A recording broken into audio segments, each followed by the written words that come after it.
नमस्कार दर्शक बंधु सामनेई दिवाली एवं धनतेरस एवं এই সময় একটা প্রশ্ন খুব ঘুরে ফিরে আসে সেটা হচ্ছে যে সোনাতে ইনভেস্ট করলে কি লাভ হবে। মেইনলি খুব রিলেভেন্ট কোশ্চেন। যখন লাস্ট এক বছরে কেউ যদি এক বছর আগে সোনাতে ইনভেস্ট করে থাকতো তো তাহলে লাস্ট 1 ইয়ারে প্রায় 55 to 60% মতো সোনার দাম কিন্তু বেড়েছে। কিন্তু একটা মুশকিল সব সময় থাকে সেটা হচ্ছে যে ধরুন কেউ এক বছর বা দু বছর আগে যদি কোনো সোনার জুয়েলারি কিনে রাখতো, এবার এখন যদি সেটাকে চেঞ্জ করে অন্য কিছু করতে যায় তো অবভিয়াসলি একটা মেকিং চার্জে একটা হিউজ কিন্তু টাকা চলে যায়, মানে প্রায় 20-30% মেকিং চার্জেই চলে যায়। এবং এছাড়াও যারা গোল্ড কয়েন কিনে রাখে সেখানেও কিন্তু কিছু না কিছু ট্রানজাকশন চার্জে চলে যায়। মানে 60% যদি গোল্ডের রিটার্ন দেয়, কেউ যদি গোল্ড কয়েনও কিনে রাখে তাও কিন্তু এক্স্যাক্ট 60% রিটার্ন পায় না। এই ভিডিওতে আমরা জানবো কিভাবে সোনা বা গোল্ড কিনলে প্রফিট ম্যাক্সিমাইজেশন করা যায়। মানে আপনি ইন্টারনেটে সোনার দাম ঠিক যতটা বাড়ে ঠিক ততটাই রিটার্ন পেতে পারেন। এবং সব থেকেও বড় ইম্পর্টেন্ট জিনিস যেটা জানবো যে এক বছরে কেনই বা সোনার দাম এতটা বাড়লো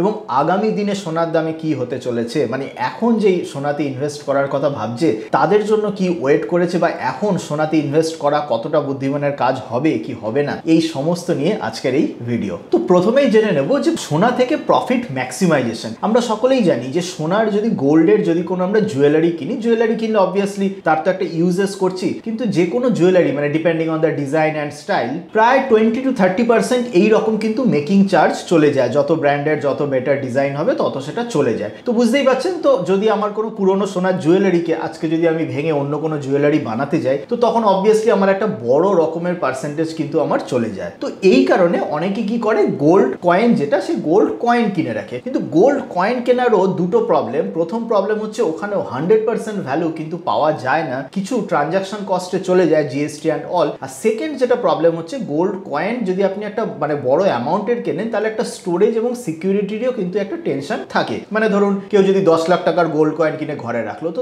সবসময় একটা থাকবে যেটা আমি স্টোর কোথায় করব, সিকিউর ভাবে স্টোর করব কিনা। আরো বড় অ্যামাউন্ট হলে সেটা কিন্তু আরো বড় চিন্তার বিষয় হয়। তো এই কারণে যে সোনার ইনভেস্টমেন্টে প্রপার মানে এক্স্যাক্ট প্রফিট ম্যাক্সিমাইজেশনের জন্য, মানে ধরুন ইন্টারনেটে বা আপনি সোনার দাম যদি এক্স্যাক্ট 50% বা 60% যদি বাড়ে তো এই এক্স্যাক্ট 60% আপনার ভ্যালু বাড়তে পারে কিভাবে, সেটা হচ্ছে গোল্ড বিজ বা যদি গোল্ড বন্ডে যদি আপনি ইনভেস্ট করেন। গভর্নমেন্ট অফ ইন্ডিয়া আগের ইয়ারগুলোতে গোল্ড বন্ড চালু করেছিল, গোল্ড বন্ড লঞ্চ করেছিল, কিন্তু রিসেন্ট এখন আর সেই গোল্ড বন্ড কিন্তু লঞ্চ করছে না। তো সেই কারণে এখন একটাই ভালো অপশন, সেটা হচ্ছে গোল্ড ইটিএফ বা গোল্ড ইটিএফ। মানে কি, মানে সেই গোল্ড ইটিএফ এক্স্যাক্ট সোনার দাম যেভাবে চলে, যে সোনার দাম বাড়লে বাড়বে সোনার দাম কমলে কমবে। তো এই গোল্ড ইটিএফ এই জিনিসটা কেনা অ্যাজ শেয়ার কেনার মতো। শেয়ার যেমন আমরা কিনি তো তখন সেই শেয়ারটা কি ডিম্যাটে স্টোর হয়, তেমনি এই গোল্ড ইটিএফ নাথিং বাট একটা শেয়ারের মতো যে কোনো ট্রেডিং অ্যাকাউন্ট থেকে কেনা যায়, কিন্তু এইটা এক্স্যাক্ট সোনার দামকে রেপ্লিকেট করে, কারণ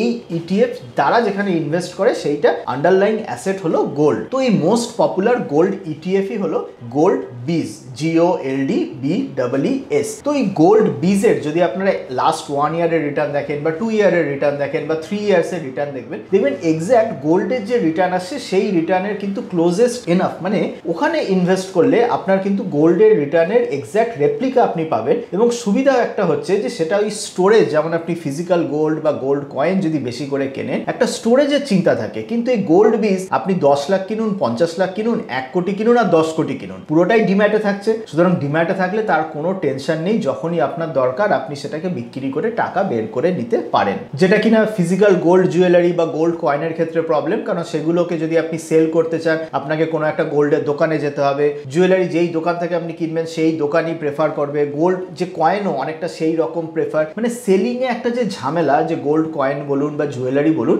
সেই ঝামেলা কিন্তু নেই গোল্ড বিজ বা গোল্ড ইটিএফ এ কিনলে। সুতরাং ইনভেস্টমেন্ট পারপাসের জন্য যদি আপনি গোল্ডের প্রাইসকে ফলোই করেন তো তাহলে কিন্তু গোল্ড বিজ হচ্ছে বেস্ট অপশন। আর যদি আপনি বলেন যে না আমার ইনভেস্টমেন্ট পারপাস তো নেই, আমার গোল্ড ইউটিলিটি মানে আমি গোল্ড জুয়েলারি ইউজ করব, তো তখন তো অবভিয়াসলি গোল্ড জুয়েলারি মানে যেমন সকলে ইউজ করে বা সকলে যেরকম কেনে সেরকম গোল্ড জুয়েলারি একটা অপশন। কিন্তু এখানে একটা জিনিস হয় যে কি হয় যে সে ফর এক্সাম্পল কারো 4 বছর পরে কি 5 বছর পরে কি 10 বছর পরে মেয়ের বিয়ে বা সামথিং কোনো রিলেটিভের কারোর বিয়ে, তার জন্য পয়সা জমাতে হবে, মানে পয়সা জমিয়ে সেই সময় সোনা কিনতে হবে। তো এই সিচুয়েশনে দেখবেন অনেক সোনার দোকান ওই রকম স্কিম দেয় যে আপনি প্রত্যেক মাসে মাসে টাকা জমান, তারপরে 12 মাসে কি 24 মাসে আপনাকে একটু বেশি অ্যামাউন্ট দিয়ে দেওয়া হবে। বা যেমন বললাম অনেকে যেটা গোল্ড কয়েন যে এইভাবে ইনভেস্ট করে সেটাও করে। কিন্তু প্রবলেম এইটাই যে যদি ধরুন আপনি ওই 12 মাস বা 24 মাসের কোনো স্কিমে যান, একটা হচ্ছে কি ওই যে দোকান মানে সেই দোকানের সঙ্গে আপনি অ্যাটাচ হয়ে গেলেন যে আপনি তার বাইরে আর কোনো কিছু থেকে কিনতে পারবেন না। এবং থার্ড যে প্রবলেম হচ্ছে সেইটা এইটা যে ইনকেস বাই এনি চান্স সেই দোকানেরই যদি কিছু হয়ে যায় তখন আপনার ইনভেস্টমেন্ট কিন্তু একটা রিস্কে। তো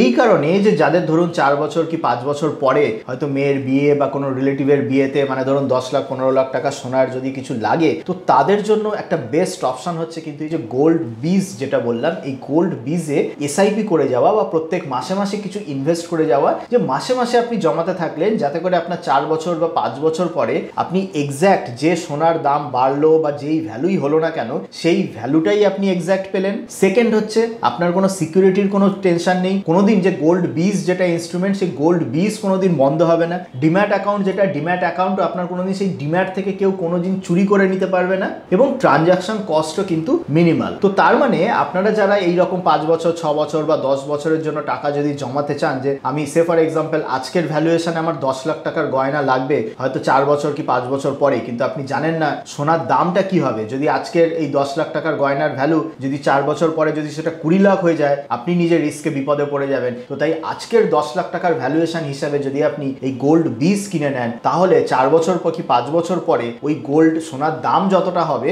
আপনি গোল্ড বীজ থেকে সেই ততটা টাকাই পেয়ে যাবেন। তো এই কারণে যারা ফিউচারের জন্য, যারা ফিউচার নিডের জন্য যারা টাকা জমাচ্ছেন তাদের জন্য কিন্তু এই গোল্ড বীজ বা গভর্নমেন্ট অফ ইন্ডিয়া যেটা গোল্ড বন্ড এনেছিল সেই জিনিস কিন্তু one of the finest investment option. এবার আমরা জানবো যে যারা সোনাকে একদম পিওরলি ইনভেস্টমেন্ট পারপাস মানে খালি জাস্ট প্রফিট করে বেরিয়ে আসবো, লাস্ট 1 বছরে 55 to 60% মতো প্রফিট হয়েছে, তাহলে সামনের 1 বছরেও কতটা প্রফিট দিতে পারে এই নিয়ে যারা ভাবছেন তাদের জন্য বলি যে আগামী দিনে কি ওয়েট করছে। তো তার আগে আপনাকে জানতে হবে যে সোনার দামটা কেন বাড়লো, লাস্ট 1 বছরে এতটা কেন বেড়েছে। তার সিম্পল দুটো কারণ হচ্ছে global trade uncertainty and central bank buying. কি সেটা খুব সিম্পল, গোল্ড একটা এমন জিনিস যেটা যত আনসার্টেন টাইমসে একটা প্রেফার্ড ইনভেস্টমেন্ট বেট হয়ে ওঠে। এবার এই আনসার্টেন টাইমসটা কি, সেটা হচ্ছে যে যবে থেকে যে ডোনাল্ড ট্রাম্প ইউএস প্রেসিডেন্ট হয়েছে তারপর থেকে একটা ট্রেড রিলেটেড আনসার্টেনিটিস তৈরি হয়েছে, এবং সেই ট্রেড রিলেটেড আনসার্টেনিটিস থেকে অনেক দেশের কারেন্সি ডিভ্যালু হয়েছে, অনেক দেশের কারেন্সি ভ্যালু বেড়ে গেছে। তো এই কারেন্সি ভ্যালু ডিভ্যালু যখন রিভ্যালু যখন এই সমস্ত হচ্ছে,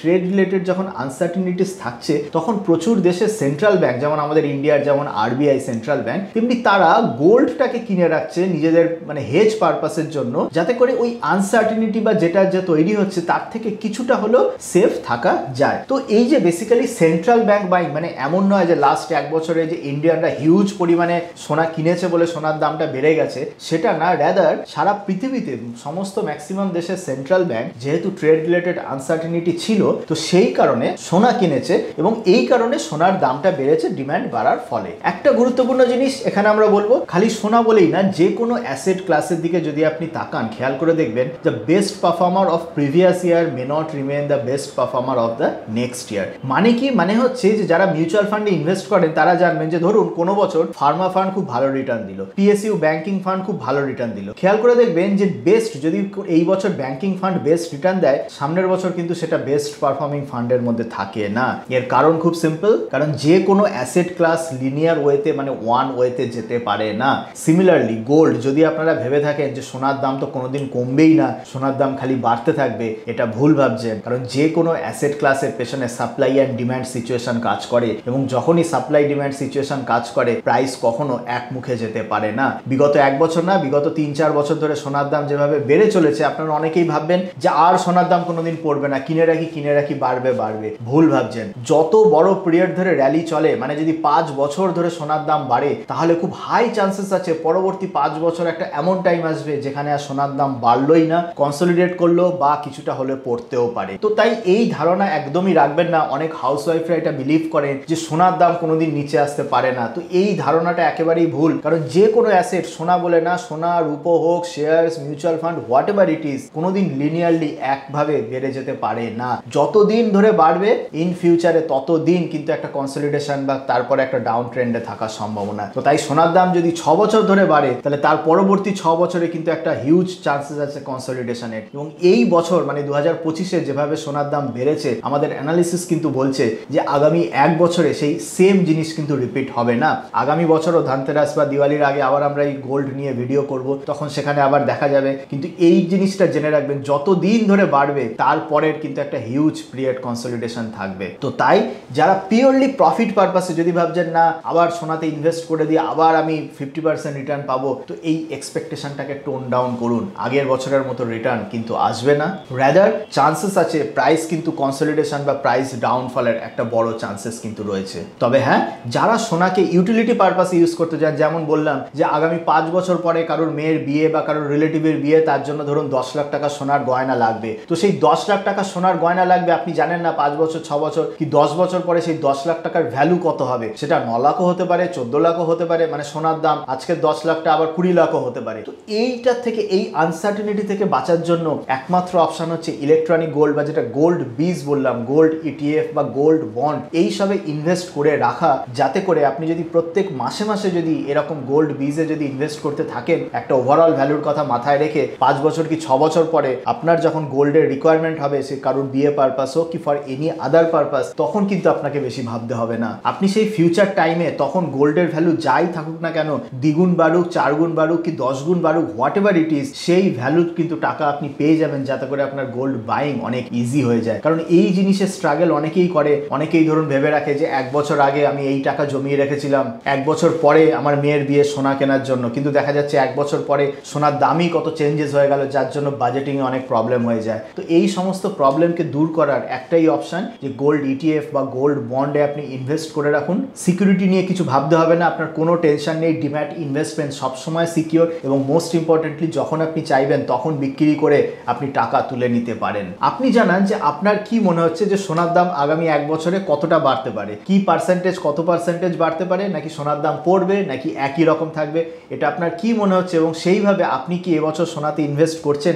দিওয়ালি বা ধানতেরাসে, সেইটা জানান। অনেকেই আছে প্রত্যেক বছর ধানতেরাসে কিছু না কিছু সোনার আইটেম মানে অল্প কিছু হলেও কেনে, সেইটা আলাদা, কিন্তু আমি ইনভেস্টমেন্ট পারপাস বা রিটার্ন এক্সপেকটেশনের পারপাসে আমি বলছি যে কি মনে হচ্ছে আপনার যে এই বছর ধানতেরাস থেকে সামনের বছর ধানতেরাসে কি হতে চলেছে সোনার দাম, সেইটা কমেন্টে জানান। সোনা ছাড়া অল্টারনেট কি মেটালে আপনারা ইনভেস্ট করছেন, কারণ সোনার দাম যখন বাড়ে তার পরবর্তীকালে কিন্তু রূপোর দামও বেড়েছে, এবং তারপর এখন প্ল্যাটিনামের দামেও কিন্তু র্যালি এসেছে। তো সেই সোনা ছাড়া আর অল্টারনেট কি মেটালে আপনারা ইনভেস্ট করছেন, যেটাকে কিনা নেক্সট গোল্ড হিসেবে ভাবতে পারছেন, সেটাও জানান। চলুন দেখা হবে অন্য কোনো দিন অন্য কোনো টপিক নিয়ে, ততদিন ভালো থাকবেন অ্যান্ড হ্যাপি দিওয়ালি।